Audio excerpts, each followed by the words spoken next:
Aleluia. Os irmãos podem se sentar. Glória a Deus.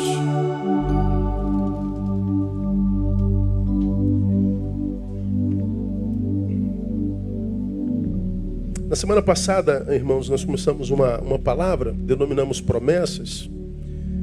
E a continuidade desse texto diz que a mais desejadas das promessas hoje, quem a fez na Bíblia Sagrada foi o diabo. Está em Mateus capítulo 4, versos 8 e 9, que diz assim: novamente o diabo o levou a um monte muito alto, mostrou-lhe todos os reinos do mundo e a glória deles, e disse-lhe: tudo isto te darei, se, o que lê comigo? Prostrado me adorares. Tudo isso te darei. Jesus está na experiência do deserto, na sua tentação dos 40 dias e 40 noites. Satanás aparece e todos nós sabemos, como diz Mateus capítulo 4, que aquela tentação foi proposital. Um dos temas mais emblemáticos para mim na Bíblia Sagrada diz respeito a esse texto. Diz que falando a respeito de Jesus, tendo sido levado ao deserto para ser tentado pelo diabo, esse texto para mim é muito sinistro. Jesus foi levado pelo Espírito ao deserto. Para quem? Para ser tentado pelo diabo. Por que Jesus tinha que começar o ministério sendo tentado pelo diabo e mais? Foi o Espírito Santo quem o levou. Que moral é essa que o diabo tem, não é? Já falamos sobre isso outrora. Claro que Deus queria que o Cristo que encarnou, no início de seu ministério, mesmo depois de 30 anos entre nós, ele começasse seu ministério sabendo na carne o que um ser humano comum como nós sente quando tentado por Satanás nas nossas mais agudas fraquezas. A ausência de pão transforma a pedra em pão. O clamor por fama e o desejo pelo ter com o menor esforço. Jesus no deserto experimentou nossas mais agudas tentações. Depois que ele experimenta em vitória essas tentações, ele sai para cumprir o seu ministério de 3 anos e vence. Ele redime o mundo, ele cumpre aquilo para o que veio. Agora, nesse texto, depois da gente entender que a Bíblia diz que o mundo jaz no maligno, ou seja, indubitavelmente ele tem poder sobre a criação caída, portanto, jazemos nele, não é? Esse mesmo tentador leva Jesus ao mais alto dos montes daquele tempo e diz: onde os teus olhos forem, o que eles alcançarem, tudo é teu. E mais, a glória de ter tudo isso é tua, se você simplesmente se prostrar e me adorar. Então nós falamos sobre isso, né? Falamos sobre a realidade de que receber o louvor de Jesus é muito mais precioso para o diabo do que todas as coisas da criação. Como quem diz, a criação caída é uma criação que está sob meu domínio. As coisas estão sob o meu domínio. Mas o diabo, na verdade, está dizendo: eu abro mão disso tudo por um louvor teu.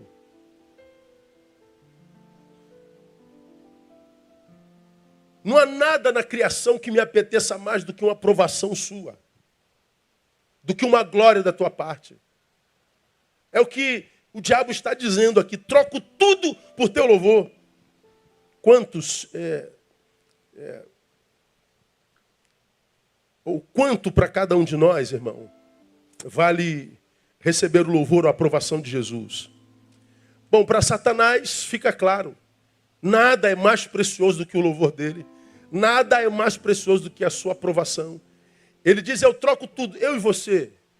Quanto que receber o louvor de Jesus, receber a aprovação dele, ouvir dele: tu és meu filho amado em quem me compraz. Quanto isso custa para você? Quanto isso custa para cada um de nós? Me parece que Satanás valoriza isso muito mais do que os discípulos que foram alcançados pela graça desse Jesus.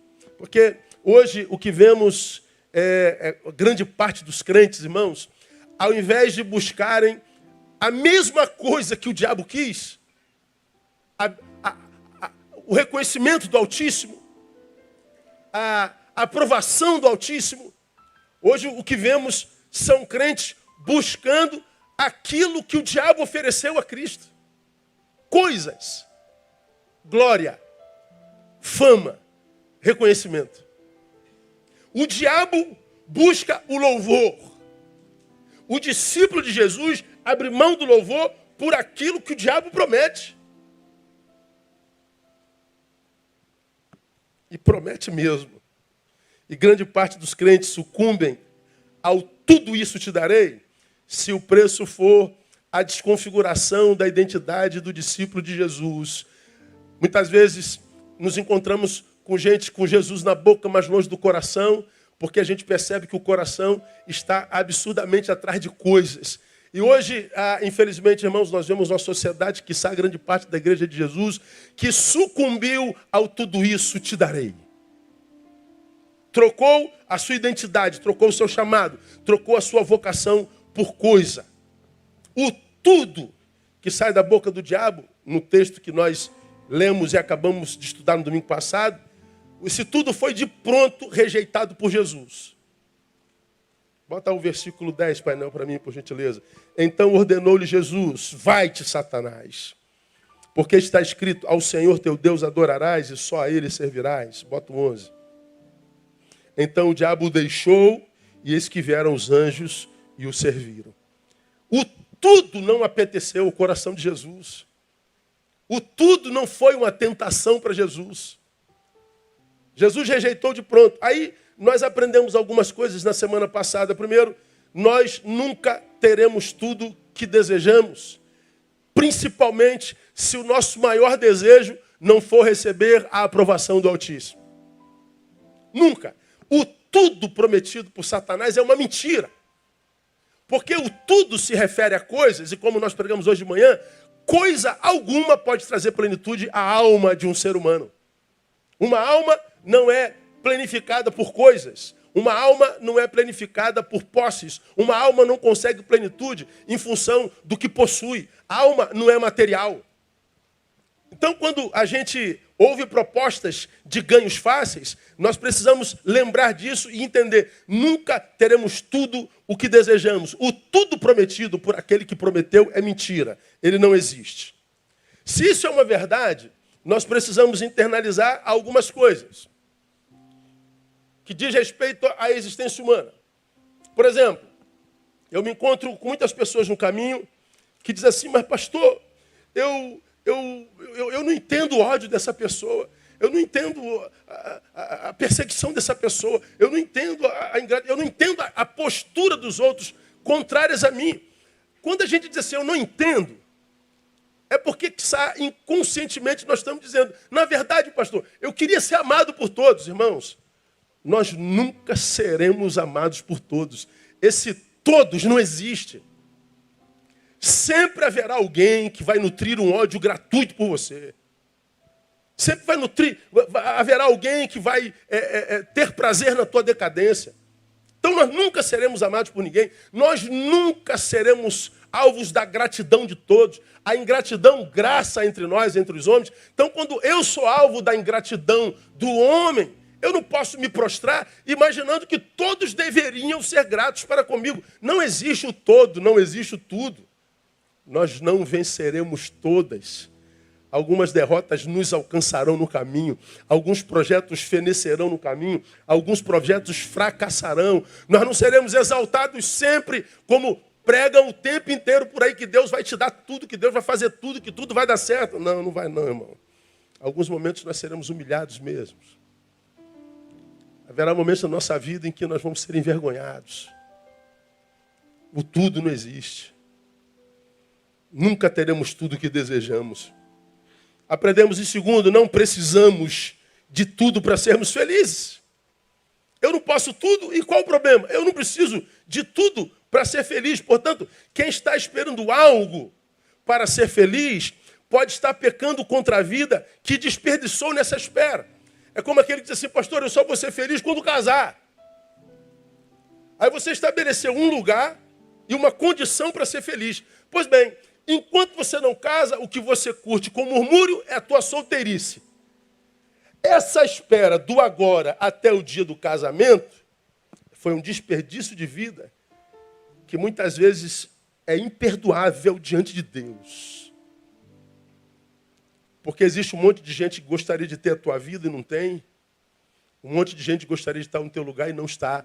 Você tem a possibilidade de viver essa vida, mas você está dizendo que só vai ser feliz quando casar. Você só vai ser feliz quando ganhar tanto. Você só vai ser feliz quando tiver uma casa. Você só vai ser feliz quando emagrecer 15 quilos. Você só vai ser feliz quando... Você só vai ser feliz. Quando você estabelece um tempo para a sua felicidade, que não agora, você peca contra a vida.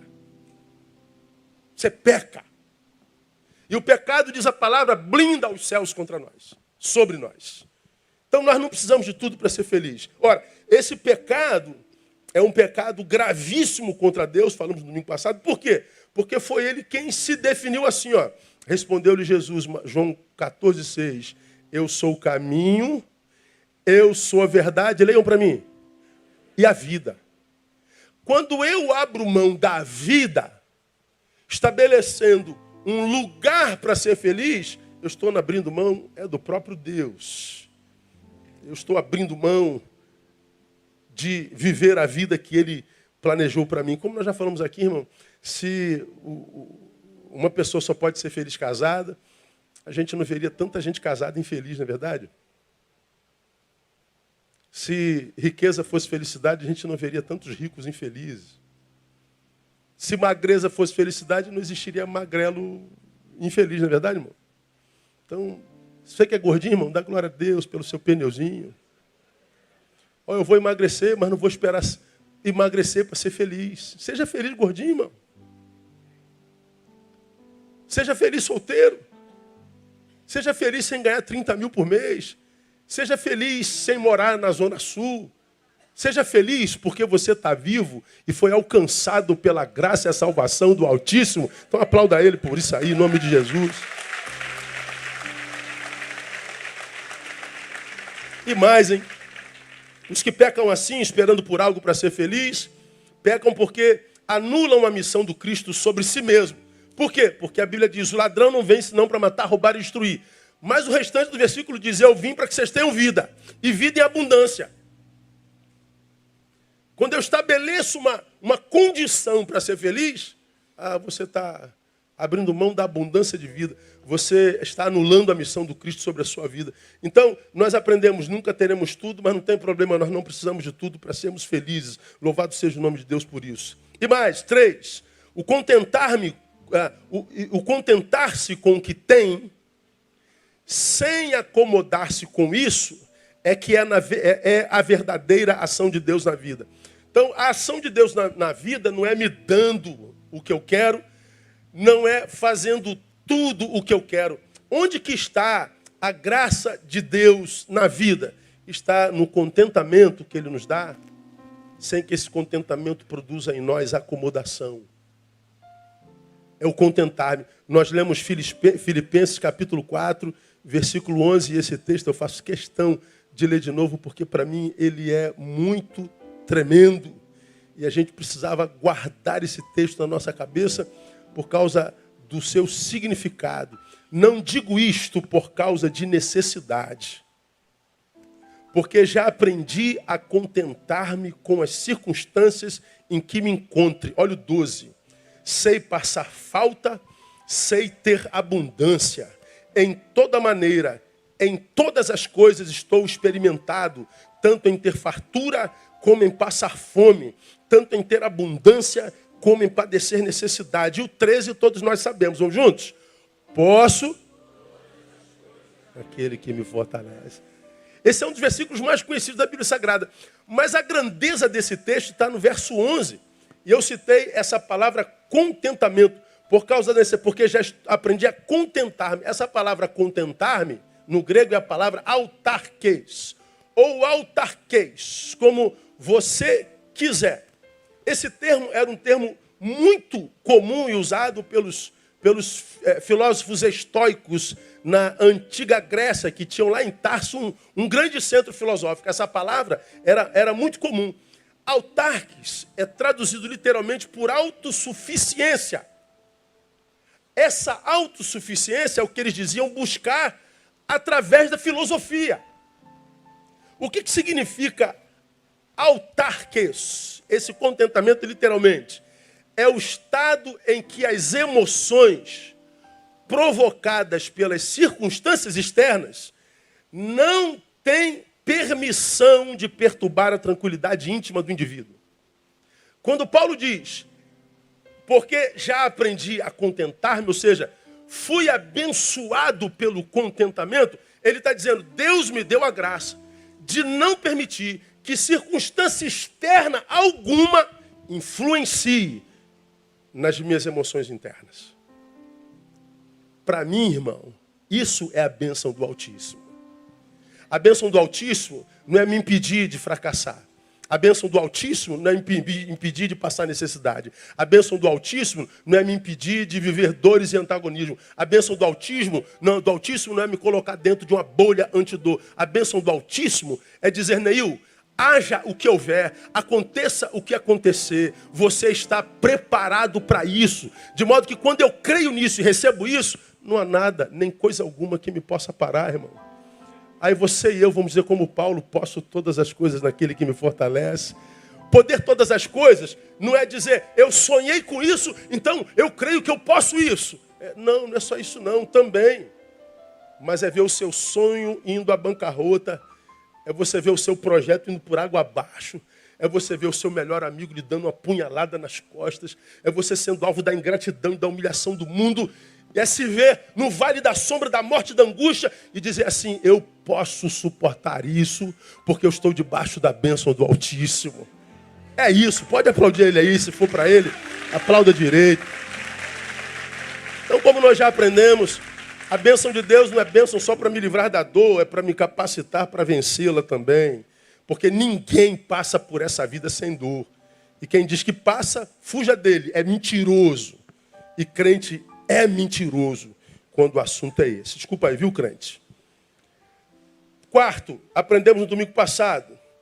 Portanto, o desejo de ter tudo não vem de Deus. Jesus tinha fome, 40 dias e 40 noites. Imagina. Irmão, você não fica 40 minutos sem comer. Jesus ficou 40 dias e 40 noites. Se tu és Deus, transforma essa pedra em pão. Como já preguei sobre Mateus capítulo 4, nós falamos lá, Jesus, no primeiro milagre, transformou água em vinho. Água em vinho? Pode. Pedra em pão, não. Vinho, supérfluo. Água, fundamental. Jesus pega o fundamental na boda de Caná e transforma em supérfluo. Porque ele diz, a festa não pode acabar, né, irmão? Imagina se essa festa fosse hoje, irmão. Jesus está na festa, acabou o vinho, acabou o álcool, acabou a bebida. Os crentes dizem assim, Jesus está nessa festa. Isso é coisa de Jesus, irmão. Jesus acabou logo com o álcool, acabar com essa festa. Então, só pode ser, cadê o vinho? O vinho sumiu. Jesus transformou o vinho em água. Porque a água é muito mais importante do que vinho. Não, Jesus, quando descobre que o vinho acabou, ele fala assim, não, gente, não pode. Como pode uma festa dessa sem vinho? A água tem ali na Bíblia, tem em todo lugar. Mas vinho não. Então pega a água e ele transforma a água em vinho. E a festa continua. Agora Jesus está com fome. A sugestão do diabo é transforma pedra em pão. E ele diz, não, pedra em pão não posso. Por que vinho pode e pão não pode? Porque não tem a ver com vinho e pão. Tem a ver com a intenção da coisa. Tem a ver com o tempo de Deus. Quando Jesus transforma água em vinho, ele não está, na verdade, fazendo manutenção da festa. Ele está fazendo a manutenção do bom nome de uma família, porque qualquer família que desse uma festa, principalmente de casamento, que durava 7 dias, no tempo de Jesus e na Judéia, e se o vinho acabasse, isso seria uma das maiores ofensas que uma família podia proporcionar à sociedade convidada. Ela ficaria maculada por toda a sua existência. Jesus não queria que uma família que começa agora, na noite do seu casamento, fosse maculada pelo mau nome. Jesus transforma água em vinho porque ele está salvando o nome de uma família. Mas Jesus não transforma pedra em pão Porque Jesus foi ao deserto guiado pelo Espírito Santo e ele entendeu que ele só deveria comer quando Deus, pelo Espírito Santo, dissesse que ele deveria fazê-lo e não quando Satanás dissesse. Quando Satanás tenta Jesus, ele está dizendo, você está com vontade de pão, Jesus? Eu estou desesperado pelo pão. Mas eu estou entre fazer a minha vontade, porque eu tenho poder de transformar pedra em pão, e fazer a vontade de Deus. E entre a minha vontade, que é transformar isso em pão, e esperar a vontade dele, eu me submeto à vontade dele. Essa é a grande diferença. O desejo de ter tudo não vem de Deus. Eu tenho visto, irmãos, muita gente a quem Deus abençoou e quer abençoar. Eu tenho visto gente para quem, acredito, Deus está a uma vírgula de dar uma resposta. Mas às vezes a gente não tem paciência para esperar o tempo de Deus e negocia a fé. A gente dá o jeitinho brasileiro. E o Senhor está dizendo, não faça isso, Neil. Espera mais um pouco. Isso aí já é teu, mas não para agora, Neil. Não faz isso.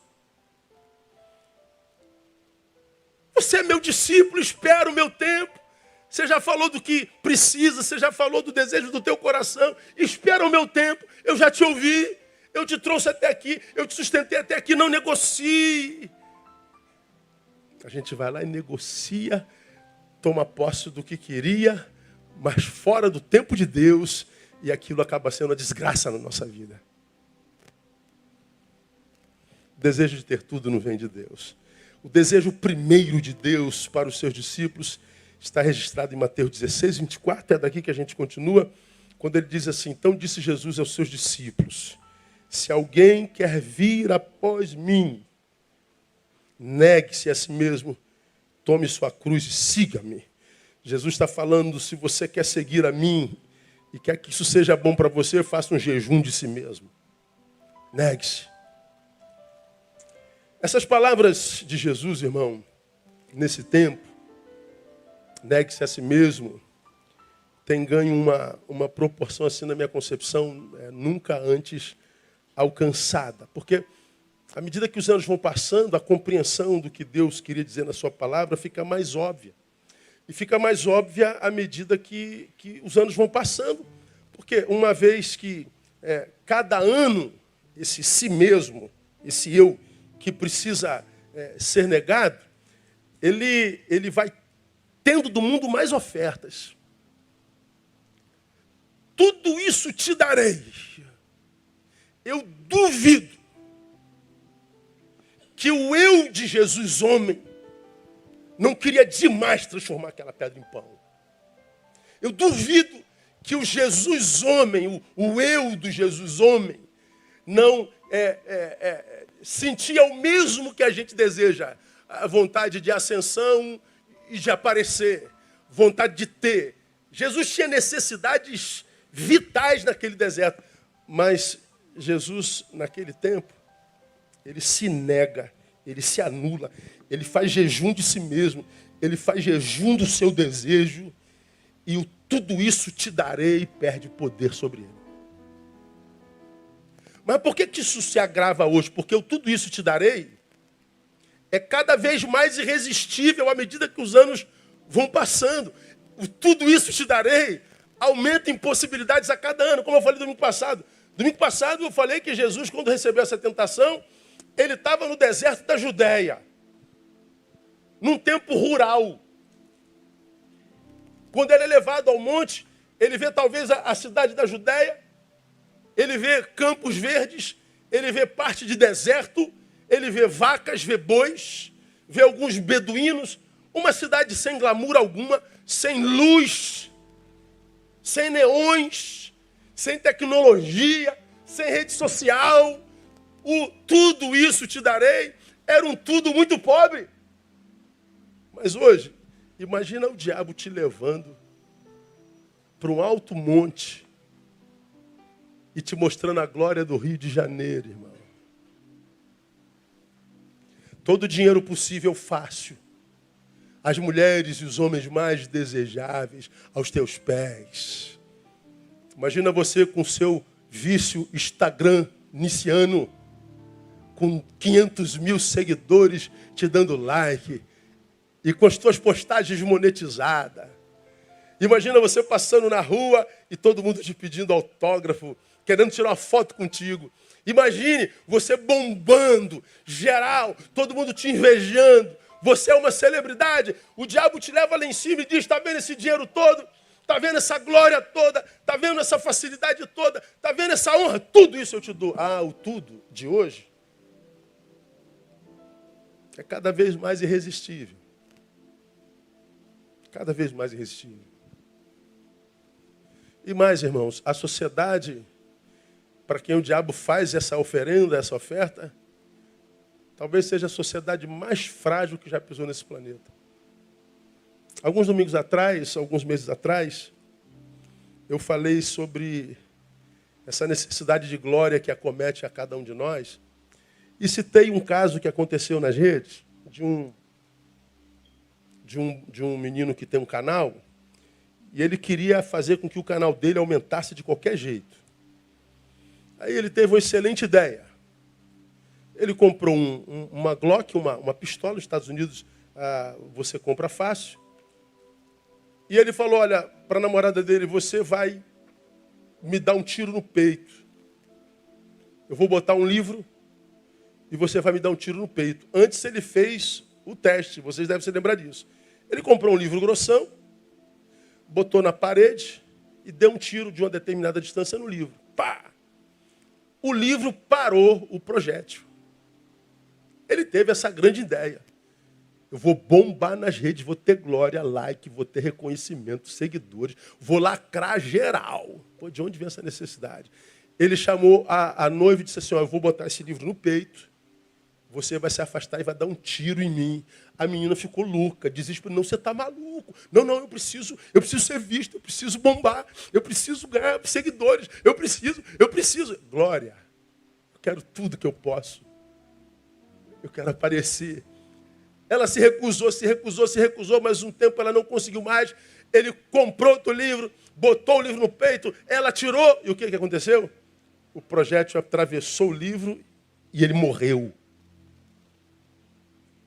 Porque o segundo livro comprado foi editado com uma folha de pior qualidade do que o primeiro. O primeiro parou o projétil, o segundo, com papel de pior qualidade, não parou o projétil. E você vê um jovem sacrificado em função do nada, de glória. E quanto mais vazio de nós, mais necessidade de reconhecimento alheio nós somos. Quanto menos orgulho de nós, mais aplauso do outro a gente precisa. Quanto pior conosco mesmos, mais carentes de visão alheia nós precisamos. Satanás sabe disso. Então, tudo isso te darei ainda é uma realidade. E mais, eu acredito que há muita gente se prostrando em adoração a Ele, consciente ou inconscientemente, atrás de tudo isso. Então eu entendo claramente, muito mais claramente, que nesse texto Jesus também queria nos advertir quanto ao mal que uma sociedade composta por sujeitos que vivem para si mesmos poderia produzir. Negue-se a si mesmo, né, eu? Negue-se a si mesmo, meu filho, porque há um eu em ti que, se não for negado, que do qual você viva um jejum, nem na minha presença você tem plenitude. Se quer vir após mim, primeiro negue-se. Porque Jesus sabe o quanto esse si mesmo é vulnerável ao tudo isso te darei. Dá para entender o que eu estou dizendo? E aí a nossa reflexão para essa noite é: como seria, irmãos, por exemplo, uma sociedade de gente que se rendeu a tudo isso te darei? Uma sociedade que quer glória o tempo todo, que quer reconhecimento, visibilidade, notoriedade, ter, ascender, aparecer. Como seria uma sociedade composta por gente que não consegue fazer jejum de si mesmo? Pelo contrário, vive uma overdose de si mesmo, como eu tenho pregado aqui nesses 20 anos. Que produz a própria imagem 300 vezes por dia. Que sociedade seria essa? Bom, seria a nossa sociedade. Aí eu fui ver, irmãos, algumas realidades dessa sociedade. Assim, ó, en passant. Aí eu vi lá, como que a gente está se deteriorando como raça. Em 3 anos, nos últimos 3 anos, 3.200 mulheres foram vítimas de feminicídio no Brasil. Todo dia a gente liga a televisão e vê um homem que matou a mulher. Eu não sei que raio de espírito é esse que está agindo entre nós, irmão. Eu não sei que falta de amor próprio é esse que faz um homem que não soube amar uma mulher, vendo-a dar um grito de alforria, mesmo sem amar a mulher, a mata, abrindo mão da própria liberdade. Quando ele mata a mulher, não é ódio pela mulher, é falta de amor próprio. A máxima do machista idiota: se não for minha, conclua para mim, não será de mais ninguém. Se você diz se não for minha, você já está errado, porque a tua mulher não é tua, a tua mulher pertence a Deus. Ninguém é dono de ninguém. A convivência saudável não é de possessão, é de doação. Eu falo isso toda vez que eu faço casamento. Quando eu me caso com uma pessoa, eu não estou adquirindo uma pessoa. Minha mulher, meu marido. O casamento não é uma possessão, é uma doação. Eu não adquiro uma esposa, eu me dou a uma. Então o casamento é uma perdição, é quando eu me perco. Para eu me perder para alguém, é só se alguém for alguém que eu sei vai cuidar de mim tão bem quanto pelo menos eu cuidava de mim mesmo. Casamento é uma questão de amor próprio e não de amor pelo cônjuge apenas. Mas no mundo onde o sujeito está inflado, ele vive uma overdose de si mesmo, dificilmente essa geração vai conseguir um casamento que comece numa doação. Pelo contrário, começa numa possessão. E a gente sai do casamento usando o pronome possessivo. Esta aqui é a minha mulher. Este aqui é o meu marido. Como diz, esse aqui é o meu cachorrinho. Esse aqui é o meu copo. Esse aqui é o meu microfone. Esse aqui é o meu marido. Pois é, como é que uma geração que não consegue negar a si mesmo pode ter um casamento saudável? Não consegue, meu irmão. E mais, por que casamento não se conserta mais? Eu e você que é da minha geração, até um pouquinho mais jovem que eu, já falei sobre isso aqui, nós somos de uma geração onde a gente consertava tudo. Não jogava nada fora, irmão. Ó, sapatinho furou a sola. O que você fazia? Ia para o famoso sapateiro. Botava o quê? Meia sola. Quanto é, doutor? 30 mil reais. Opa, glória a Deus. Saltinho aqui, ó, ia desgastando. Botava o quê? Aquela ferradura. Tinha uma pontinha de salto que a gente botava para não gastar, lembra disso? Escangalhava liquidificador, conserta. Até a Havaiana a gente aproveitava, arrebentava aquela bolinha de baixo, o que tu fazia? Aí botava um prego, irmão.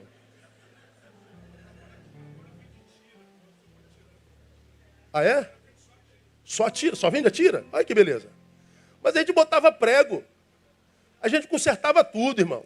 O óculos quebrava uma perna só. O que a gente fazia? Bote esparadrapo, irmão. Aí tu vê até hoje gente com aquele negócio aqui, ó, enrolado aqui, uns esparadrapos, uma fita isolante. A gente consertava tudo. A gente não desperdiçava nada. A gente remendava roupa. A gente costurava roupa. Os filhos caçulas usavam que roupa? Diga aí. Do mais velho, irmão. Eu sou caçula de 5, eu sei o que eu estou falando, irmão. A gente tem nossas regalias, mas tem sofrimento também. Aí tu vê teu irmão usou aquilo, tá cansado de ver aquela roupa, agora é tu que vai usar. E dando glória a Deus, irmão. Hoje, a gente não conserta chinelo, a gente não conserta ar-condicionado, a gente não conserta edificador, a gente não conserta ferro elétrico, a gente não conserta relacionamentos. Porque nós adoecemos, o si mesmo adoeceu, o si mesmo só quer prazer, não quer trabalho. O si mesmo não quer esperar, ele quer imediatamente. E ele vai abrindo mão de valores e de coisas preciosas. E ele vai abrindo mão de fontes, vai abrindo mão de coisas que dão significado à vida. E ele vai trocando de parceiro, de coisas, de lugares, de igreja, de vocação, de trabalho. Vai trocando de tudo. Chega um momento que ele já trocou tudo, que sobra é o vazio e a saudade. Pastor, olha o que o diabo está fazendo comigo. O diabo? Aí eu pergunto, como é teu nome? É o João da Silva. Então, o diabo se chama João da Silva. Porque para uma geração que não consegue se negar, o diabo não precisa trabalhar. Nós nos bastamos. O tudo isso lhes darei é cada vez mais enriquecido e a capacidade de negarmos a nós mesmos é cada vez mais fenecido. Então você vê, 3.200 mulheres foram vítimas de feminicídio no Brasil. É dado do Anuário Brasileiro de Segurança Pública. E mais, o CNJ, o Conselho Nacional de Justiça, indica que no mesmo período, mais 3.000 casos não foram sequer notificados. Então ele está dizendo, tem muito mais mulheres morrendo por feminicídio do que a gente imagina. Que sociedade é essa? Onde o homem se sente dono da mulher? No Brasil, outro dado sinistro. 153.000 mortes por ano, olha só, irmão, por causa de atendimento médico de má qualidade. Você chega no hospital, o funcionário do hospital não te trata como um ser humano, te trata como um peso. Ele não te dá o teu direito. Eu estou sendo mal pago, pastor. O senhor quer que eu trate bem esse pessoal que vem aqui me dar trabalho? Quero mais é que morra mesmo. E morre. São 153.000 mortes por ano. Por sonegação de um bom atendimento. Não é sonegação de atendimento. Se somar os atendimentos, o número vai a triplicar. Agora, por que, irmão, isso tem acontecido? Em 2016, nós tivemos um recorde de morte nessa má qualidade do atendimento. Foram 302.610 mortes. 829 mortes por dia, só porque o hospital ou o funcionário do hospital não me quis tratar bem. E por que não me trata bem? Porque eu não sou o pai dele. Não é minha mãe que está gemendo no corredor. Claro, irmão, falta insumos, o Estado não se preocupa, falta condição de trabalho, mas o que mais falta é amor próprio. É amor ao próximo. O que mais falta é solidariedade. Você vai numa repartição pública, o ministro já disse que tem um monte de parasita e um monte de gente ficou brabo com ele. Diga que o atendimento público é de primeira qualidade.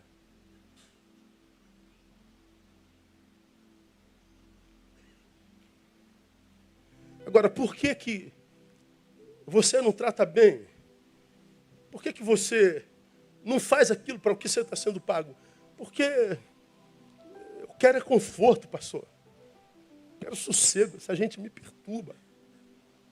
Eu estou aqui para atender, mas não atendo mesmo, não. É falta de amor ao próximo. É egoísmo. 66.000 estupros por ano em 2019. 180 estupros num ano. E mais, a cada 4 horas uma criança de 13 anos é estuprada. Como que um sujeito pode adoecer ao ponto de olhar uma criança e ver um corpo desejável? É o si mesmo. O problema é o sujeito.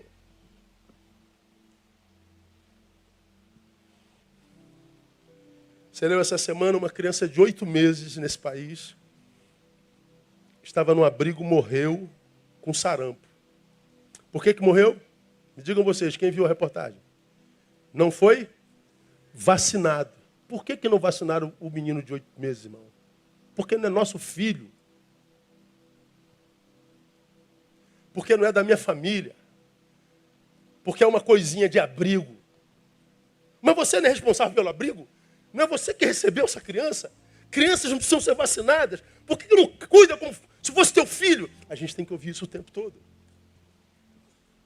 Quando Jesus diz, negue-se a si mesmo, ele fala do que nós construiríamos enquanto sociedade diante de um Satanás que diz, tudo isso te darei. Que infla o meu ego, que infla o meu eu. Então saber que uma criança morreu assim, irmão, é angustiante. Você vê um motorista trabalhador, o cara está dirigindo a 14, 18 horas, ele cochila na curva e o seu caminhão vira, ele fica preso na ferragem, mas a carga de açúcar vira e aparece gente como formigueiro. E essa gente como formigueiro aparece para ajudar o motorista que está preso na ferragem, não é isso? Pega para quê? Para levar a carga. Teu irmão está gemendo. Seu irmão vai morrer. Ajude seu irmão. Não, pastor, eu estou arrumando 10 quilos de açúcar de graça. A gente compra carga roubada. A gente compra celular roubado. Gente morreu para você comprar esse celular. Gente foi estuprada para você comprar essa peça de carro, essa peça de moto. Que tipo de sociedade se transformou essa? E a gente reclama da sociedade, a gente reclama do Brasil, a gente quer culpar o governo, a gente quer culpar todo mundo. Nós somos os culpados. Todos nós temos uma parcela de culpa. Ver hoje, irmãos, nós que somos do nosso tempo, você que é jovem, até bandido antigamente era melhor, irmão. Não tinha assalto a ônibus, porque bandido não assaltava trabalhador, cara. Pô, cara, o cara tá de ônibus, irmão, o cara tá vindo do 383, lá do centro da cidade, o cara vai lá para Realengo, o cara tá em pé, aí entra o miserável para roubar o cara só foi com a passagem de ida e falou, Deus, eu volto só com milagre, se o Senhor me abençoar usar alguém. Aí tu conseguiu, quanto é que custou a passagem hoje? 4,5. Aí tu consegue 4,5 emprestado para pagar no final do mês. Pô, o cara vem e rouba você. O cara rouba uma idosa e joga no chão e espanca a idosa. Que mundo é esse, irmão? Que mundo é esse? Onde não se respeita mais idosos, crianças. Não se respeita mais nada, nem coisa nenhuma. O que nós sentimos uns pelos outros é medo. Porque a gente sabe o grau de maldade do outro, o índice de maldade.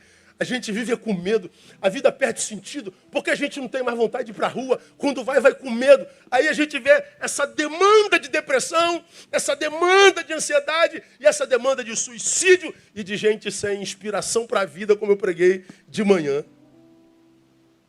É o resultado de tudo isso te darei e dessa overdose de uma sociedade cheia de si mesmo. A gente poderia falar sobre drogas, a gente poderia falar sobre depressão, poderia falar sobre a realidade do câncer. Todo dia tem 10 cânceres aparecendo em alguém. Poderíamos falar da realidade do suicídio, poderíamos falar sobre a histeria coletiva. Não há nenhuma reivindicação coletiva que não acabe em pancadaria. Não há nenhuma reivindicação legítima, mas que coletiva que acabe bem. Sempre acaba em briga, em guerra. Poderíamos falar sobre a barbárie que nos acomete todo dia. Poderíamos falar sobre abandono de incapaz, pedofilia, morte no trânsito, corrupção em níveis endêmicos e a grande causadora de tudo isso a nível social, a impunidade maldita. Aí eu olho para a minha sociedade e digo, Deus, como é que a gente resolve isso aí? Porque diante da calamidade, o que quase todos, se não todos, consciente ou inconscientemente, perguntamos quem é culpado disso, irmão? Como é que nós viemos parar aqui? Como é que nós nos transformamos nisso? Nisso. Bom, no nosso caso, cristãos, nós temos alguém em quem lançar todo o nosso esterco social, o diabo. O diabo. Imagina, irmão, se não existisse diabo, os crentes estavam lascados. Porque eles iam ter que assumir a culpa da desgraça que produziram sobre si mesmos e produzem sobre o outro. O tesoureiro mete mão na igreja, no dinheiro da igreja e foge. Quem foi? Foi o diabo, né, pastor? Foi o diabo. Irmãozinho está aqui abraçado com a mulher dele e está olhando para a mulher do lado de lá. Olha como é que o diabo é sujo, pastor. O diabo fala, meu Deus do céu, eu não tenho nada a ver com isso não, gente. Pelo amor de Deus.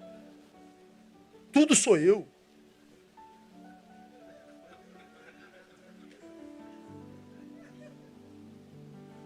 Você está aí sentado, a mulher está pelada na tua frente na hora da adoração. Você fala assim, Jesus tem misericórdia, olha o que o diabo faz comigo, eu estou afastado da igreja, vim para a igreja, está na minha frente, Senhor. Aí vem o diabo, não, é só você sair daí e sentar no outro banco. Tem uma velhinha sentada na tua frente, pronto, resolviu. Mas não, você fica aqui vendo essa desgraça do diabo. É assim ou não é? É. Somos nós, irmãos. O problema da minha desgraça sou eu. O problema do meu fracasso sou eu. O problema da minha desordem sou eu. É a pergunta fatídica de Nietzsche. Qual o teu grau de responsabilidade na desordem da qual você reclama? Então, enquanto eu e você, cristãos, entrarmos em templos e sairmos de templo, cantarmos uma musiquinha para Deus, ouvir um cara aqui no meu lugar que diz, Deus vai mudar a tua sorte, Deus vai te dar, Deus vai te prosperar, Deus vai te botar por cabeça e não por cauda, Deus vai amarrar os teus mil, Deus vai, você vai continuar sendo enganado dentro da igreja. Porque Jesus no início disse, não adianta vir após mim se você não se nega. É me seguir em vão. Não é mágica, o evangelho não é magia. É modus vivendi, é postura diante da realidade. Aí a gente diz, foi o diabo. Será que foi mesmo? Não é o que o evangelho diz. Coloca para mim o painel Mateus 7, 21, todos vocês de Betânia já conhecem. Mateus 7, 21. Vamos ver se é só o diabo mesmo.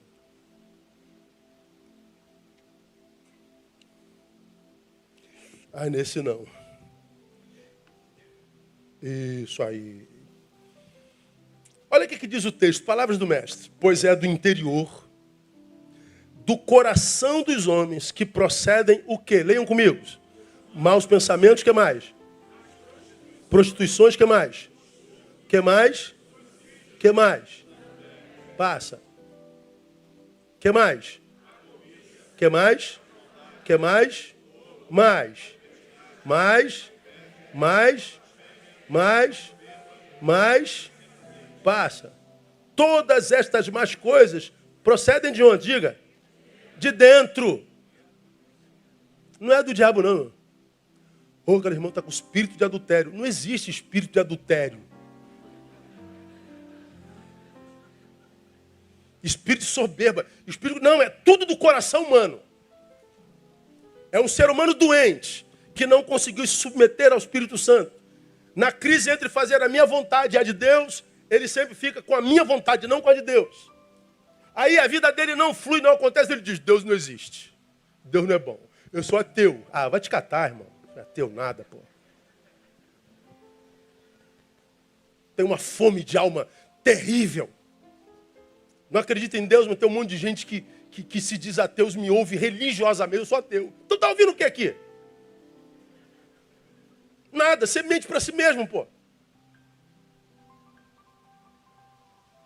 Aí qualquer ser humano, a ânsia pela transcendência, de ir para além de 1,85 m, nesse mundo pequeno que nós somos, a gente tem necessidade de sair daqui para respirar um pouco, porque isso aqui está pesado demais.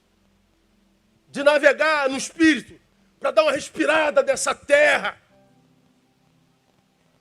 Essa ânsia é uma realidade geracional. Deus nos fez assim. Eclesiastes 11, ele pôs na mente do homem a ideia da eternidade. Ou seja, nós temos dentro de nós a eternidade. Que coisa nenhuma consegue planificar senão o eterno. Eu não acredito em Deus, isso é para mim tudo bobagem. Ah, vai te catar. Diz o que você tá, o que você pensa quando você está sozinho com o teu travesseiro.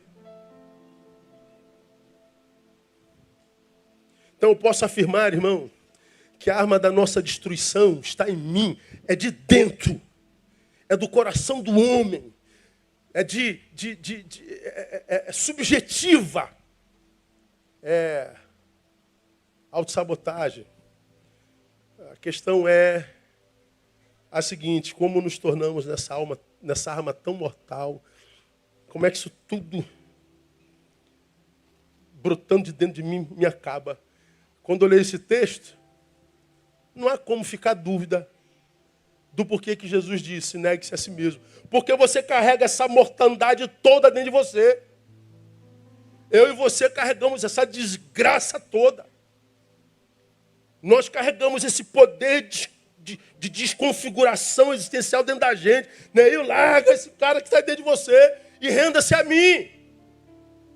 Não tem nada a ver com religião, não, irmão. O problema é que depois que Constantino fundou o cristianismo, a gente, para ser de Deus, acreditamos, os cristãos, que a gente tem que ter uma religião. Aí a gente passou a acreditar que de Deus é só quem tem religião. Porque conversão e religião agora andam juntos. Mas isso é na cabeça dos religiosos, na cabeça de Deus não. Como nos tornamos nessa arma tão mortal? Eu deixo para você duas realidades e termino. Primeiro, nos tornamos essa arma mortal, autodestrutiva, na desobediência do conselho de Jesus. Qual é o conselho de Jesus? Negue-se a si mesmo. O homem que não se nega, vive a sua pior parte. Quando eu me nego, eu estou dizendo para isso tudo que me habita, que o poder sobre a minha existência mudou de mão.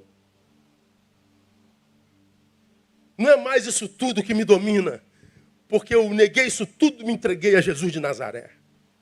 Agora o meu controle está sobre, agora vivo não mais eu, mas Cristo vive em mim.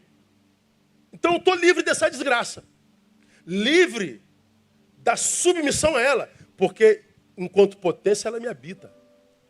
Você acha que o santo não tem tentação? Você acha que o santo que senta atrás dessa mulher que está aí na tua frente, coisa do diabo, também não gosta? Gosta, o santo também gosta. Só que o santo levanta e sai facilmente, porque ele tem um propósito maior. O santo tem vontade de chutar balde, mas diz assim, meu Deus, eu não vou chutar o balde que eu vou ter que buscar, porque eu nasci para esse balde. Eu nasci para carregar esse balde. É a minha razão da vida. Deus me vocacionou para isso. Então eu queria chutar esse balde e sumir, mas eu não posso porque minha vida está linkada a isso. Então o que está sob o domínio de Jesus não abre mão da sua vocação, não abre mão da sua missão do mundo, não abre mão do seu lugar na igreja de Jesus, porque ninguém disse que você fez bonitinho o seu trabalho. Ninguém valorizou o que você fez, então não vou fazer mais. Pastor, não conta comigo mais não, porque essa igreja não reconhece meu trabalho, não vou fazer mais não. Então estava fazendo para o pastor, seu tolo. Você não estava fazendo para o pastor dos pastores. O homem que não se nega vive a sua pior versão. Penso que haja perigo e incoerência nisso desde o Éden. Foi Deus lá atrás, no início, que disse, não é bom que o homem esteja só. Por quê? Só porque eu preciso de alguém para me sentir pleno? Também. Mas é porque eu sozinho me encontro com essa desgraça todinha.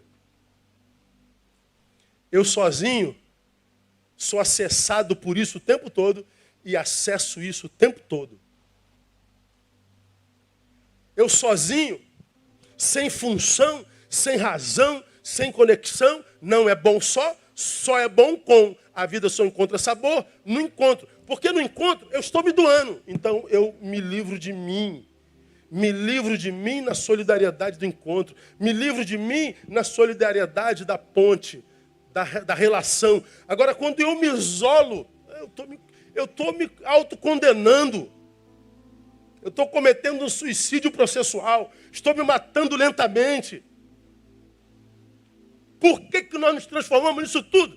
Porque a gente não obedece o negue-se a si mesmo. Viver para si, em si, não é bom mesmo antes do pecado. Porque quando ele disse, não é bom só, o homem ainda não tinha pecado. Mas já não era bom. Ou seja, não estar só não é bom, não só por causa da solidão, sobretudo por causa do que eu sou capaz de fazer a mim mesmo. Ou seja, por causa do meu poder autodestrutivo. Por isso que eu tenho que negar a mim mesmo. Então, para mim, conversão não é só questão de fé, não, é de inteligência. Receber a Jesus e entregar a nossa vida ao Senhor é questão de amor próprio. Não posso associar conversão à sensação. Eu estou sentindo o poder. Não, sensação passa. Eu estou entendendo a ação de Deus. Estou sentindo. Agora, por que o negar-se a si mesmo para tantos de nós é tão difícil? Primeiro, porque não houve de fato um novo nascimento. João 3,3 diz, respondeu-lhe Jesus, se alguém não nascer de novo, leia para mim. E a Bíblia diz que o reino de Deus está dentro de vós. O reino de Deus que está dentro de mim me capacita para vencer isso tudo que é produzido pelo meu coração.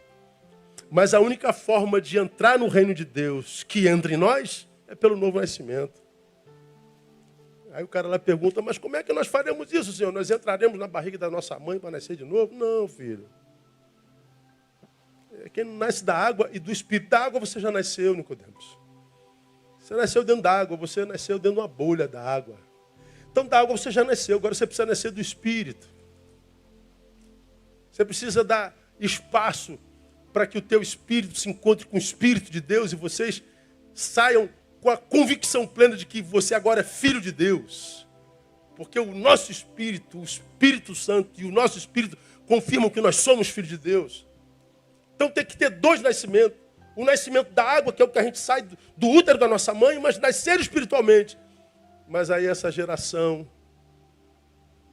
que se prostrou diante do diabo para ter tudo, acha que transcendência, espiritualidade, novo nascimento é tudo bobagem. E porque você acha bobagem, só você sabe como de fato a tua vida está. Eu só imagino, mas você sabe como está, mesmo que o seu Instagram só tenha sorrisos. Mesmo que o seu Instagram só tenha viagens, frases de Nietzsche, frases de Karnal, frases dos filósofos mais famosos, contemporâneos ou mortos, mas Deus sabe como é que está a tua alma e você também.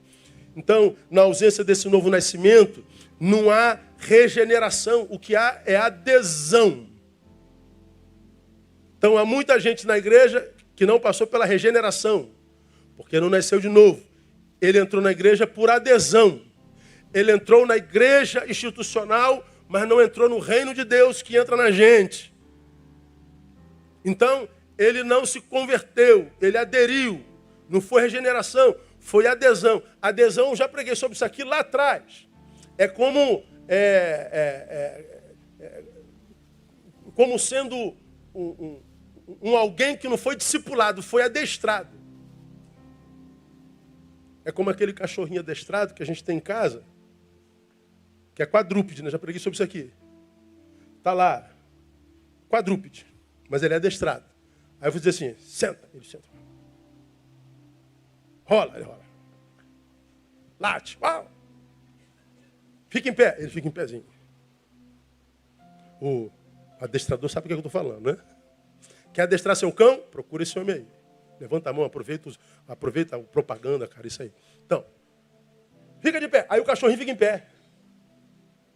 O quadrúpede vira bípede. Aí vem o bípede. Ele é adestrado. A natureza dele não foi mudada. Porque ele foi adestrado, mas a natureza não mudou. Ele não nasceu de novo. Porque quadrúpede, logo, logo ele volta a ficar de quatro de novo.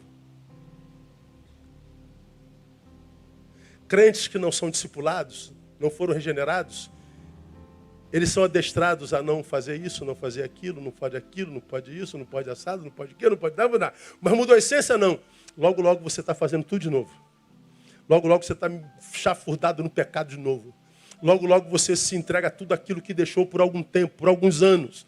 Meu Deus, quanta evasão da igreja! Claro, não são regenerados, foram adestrados. Importa nascer de novo, irmão. Aí você olha para frente hoje, qual a diferença do crente contemporâneo para o não crente? Não tem diferença nenhuma, cara. Jesus dizia, pelos frutos os conhecereis. Hoje os frutos não tem diferença nenhuma. É a mesma coisa. Ainda mais depois do chamado crente progressista, do evangelho moderno, o tempo dos que são discipulados por coaching gospel. O que você é? Eu sou coach gospel. Tá. Tá bom. A igreja toda preta, pastoreada por meninos de 25 anos, 23 anos, que não passaram por discipulado algum, mas que são pastores de igrejas franquias, que canta 3 horas no culto, todo mundo chora, rola, mas tem 2 minutos de palavra. Isso aí todo mundo imaginando que adorou o Senhor. Estamos gerando uma geração de parasitas evangélicos que enchem a igreja, mas não mudam a história.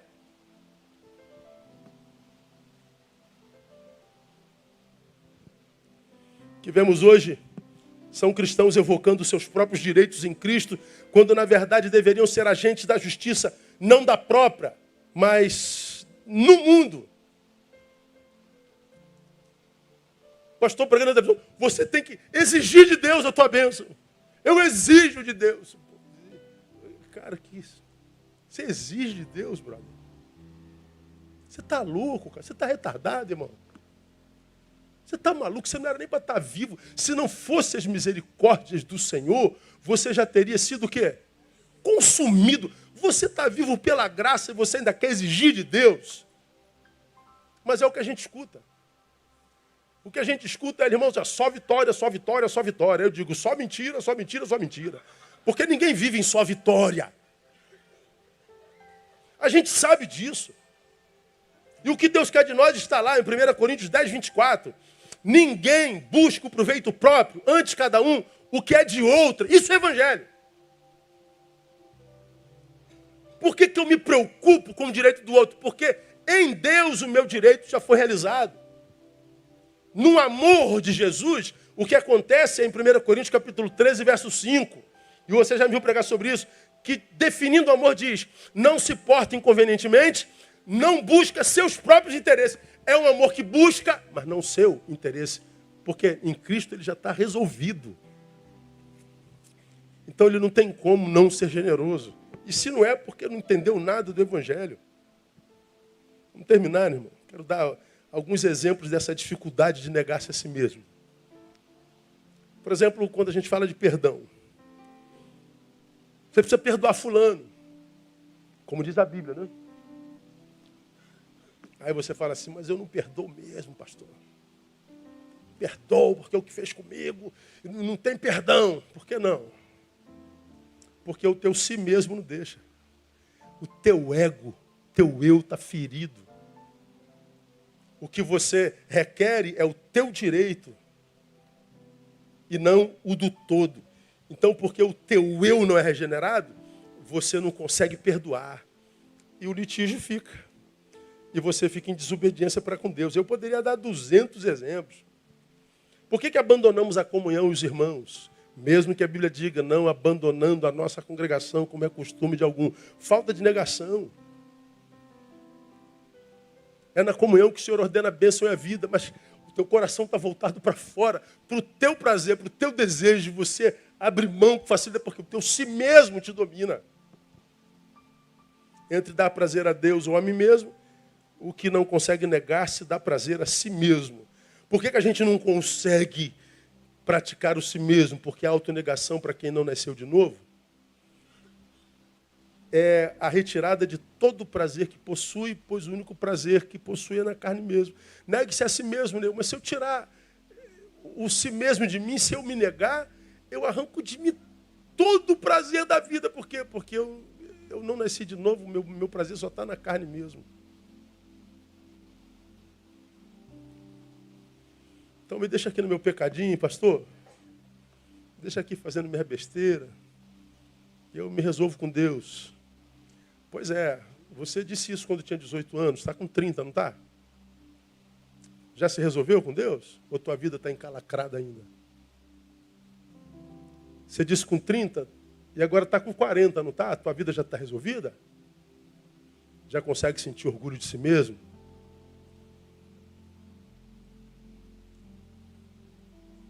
Se você pudesse nascer de novo, viveria da mesma forma? Trilharia os mesmos caminhos? Se relacionaria com as mesmas pessoas? Ou você faria uma mudança geral? Pois é, cada um sabe de si. Como eu tenho dito, irmãos, e aqui termino, respeito todas as religiões. Cada um tem direito de adorar o que quiser e professar a fé que quiser.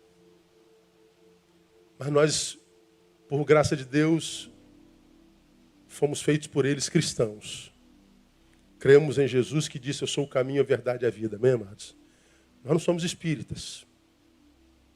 Não acreditamos numa doutrina que, para mim, como já disse aqui 1000 vezes, absurdamente simpática, que é da reencarnação. Ah, como eu queria que Paulo tivesse falado sobre isso, queria que estivesse na Bíblia, mas não está. Por que o senhor é simpático com a reencarnação? Já falei aqui 1000 vezes.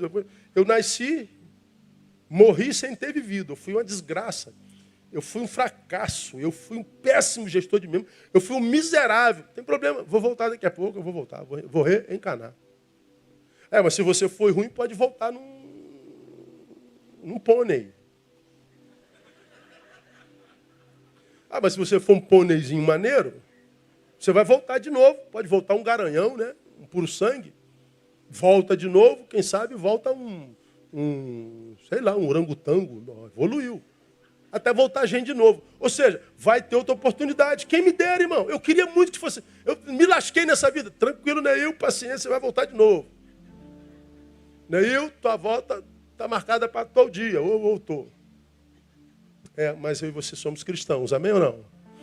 Nossa palavra, que a gente crê sendo de Deus, diz: aos homens está ordenado. Morrer o quê? Uma só vez vindo depois disso? Eu só tenho esse tempo para ser feliz. E eu não posso permitir que esse si mesmo, tentado pelo tudo isso te darei, estrague a minha passagem pelo planeta. Eu não poderia jamais, por questão de amor próprio, permitir que esse si mesmo que me habita me impedisse de perdoar fulano, de carregar mágoa e ira pelo Beltrano. Pastor, fulano foi embora, o que eu posso fazer, irmão? A vida é dele. Pastor, fulano virou boiola, é dele também o que ele dá lá. Eu não tenho nada a ver com isso. O fulano largou a mulher, o que eu tenho a ver com isso? Eu não tenho nada. Que Deus tenha misericórdia dele, que Deus o abençoe. Eu não vou carregar ninguém em mim. A Bíblia diz que nós somos casa espiritual, nós somos templo do Espírito Santo. Carrega o Espírito Santo e mais ninguém que você é feliz. Agora, esse teu eu fica se metendo na vida alheia, fica dando palpite que ninguém pediu, fica te fazendo se ver maior do que o que de fato é, o salvador do planeta, o salvador do mundo, o defensor das minorias. Você não arruma nem teu quarto, cara. Como eu já falei aqui, quer mudar o mundo, mas não lava nem o copo que comeu. Não arruma a cama que dormiu, quer mudar o mundo. Então, se eu sei que eu vou viver 70, 80 anos, passa disso é canseiro, enfado, como que eu posso me trair, mentindo para mim, que eu sou mais do que o que de fato sou, ou morrendo de pena de mim, se eu não sou tão miserável assim? O que o Evangelho faz de me dar a visão correta a respeito de mim, do outro, da vida? Agora, infelizmente, uma geração prostrada a tudo isso, cheia de si mesmo, não reconhece autoridades, não honra quem abençoou, não agradece quem lhe formou, não gera honra nada, porque acha que é o topo do mundo e está aí nessa forma que nós estamos vendo e que, diante da qual nós estamos perplexos. O que faz, pastor? Eu não posso mudar o mundo. Eu posso mudar a forma que eu me relaciono com esse mundo. Não posso mudar a vida de todos. A minha, eu posso. Primeiro, sendo honesto comigo mesmo. Porque se Jesus diz, se alguém quer vir após mim, negue-se a si mesmo. Se eu não me nego a mim mesmo, a quem eu nego é o próprio Deus. Porque não adianta vir após mim se você não se negar. Se você não se nega, você me nega, diz o Senhor. Portanto, não há reino de Deus em si. Não há reino de Deus em mim, comigo em mim. Só há reino de Deus em mim se eu não estiver mais aqui.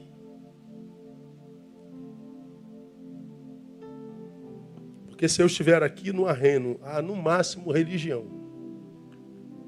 Muda a religião, muda o lugar onde adora, muda o Deus que adorava, muda a roupa que vestia, muda o discurso, muda tudo, mas não muda a essência. É o cachorrinho adestrado que logo, logo volta para a condição original. Isso não é vida. Então, meu irmão, não me negar é negar a Deus. Então, nessa noite, terminei minha palavra. O sincero desejo do meu coração é ver a todos os que aqui entram, me assistem pela rede, esses milhares de pessoas que me ouvem todos os dias, que essas palavras confrontadoras não sejam vistas como alguém que quer simplesmente lhe confrontar, mas alguém que quer te colocar diante da verdade, da palavra, porque ela está aberta diante dos teus olhos, basta que você leia.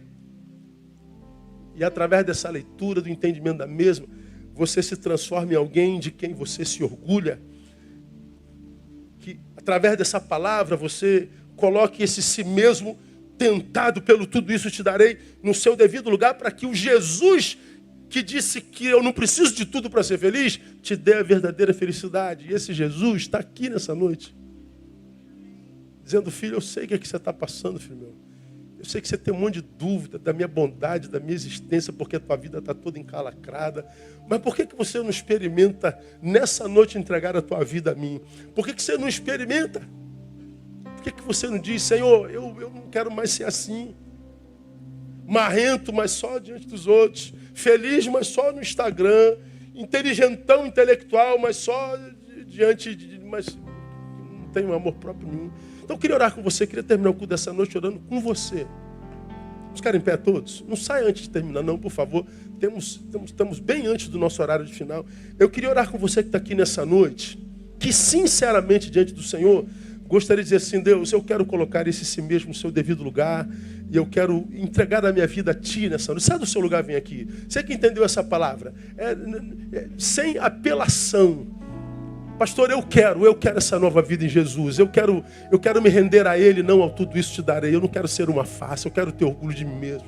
Quero me entregar ao Senhor, eu quero que Ele habite em mim, para que isso que tem no meu coração não seja mortal para mim. Deus falou contigo nessa noite? Corajosamente, sai do seu lugar e vem. Eu sei que é difícil a beça atravessar uma multidão dessa. Pode chegar, filha, não tenha vergonha não, alguém vai abraçar você. Uma irmã abraça essa irmã. Sair daí é o teu primeiro passo de fé. Poderia fazer só com que você levantasse a mão. Faz assim. Não quero facilitar para ninguém não. Eu quero que você tenha coragem. Pastor, eu entendi, a palavra está me tocando, eu quero esse Jesus. Sai do seu lugar, sobe aqui, sobe. Um varão abraçando esse varão, cada um com alguém com o ombro aí, por favor. Sai do seu lugar e venha. Pastor, eu não quero mais ser como eu fui até hoje. Venha. Eu quero mudança radical, eu quero nascer de novo, eu quero ser regenerado, eu não quero ser adestrado. Vem. Canta. Vou dar você até o final dessa música. E se o Senhor toca no teu coração, não o negue nessa noite.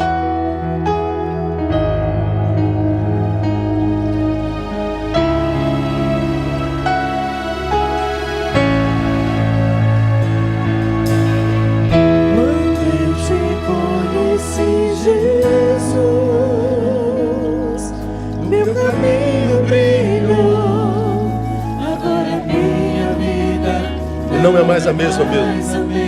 Só a regeneração. Então venha, acredita nessa palavra. Eu acredito no poder do teu sangue, que me libertou da morte para a vida.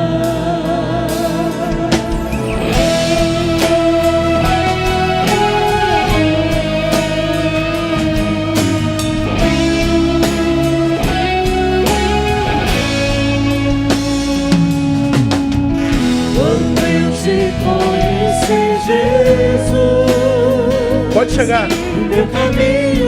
Eu não quero mais ser uma farsa. Eu não quero mais ser uma imagem de Instagram.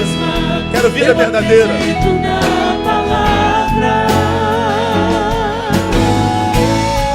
Eu acredito no poder do teu sangue, que me libertou da morte para a vida. E agora? E a vida que eu vou viver agora é para um motivo bem maior que o meu. O poder do amor, a ressurreição e aquela velha cruz está vazia agora. E a vida que eu vou viver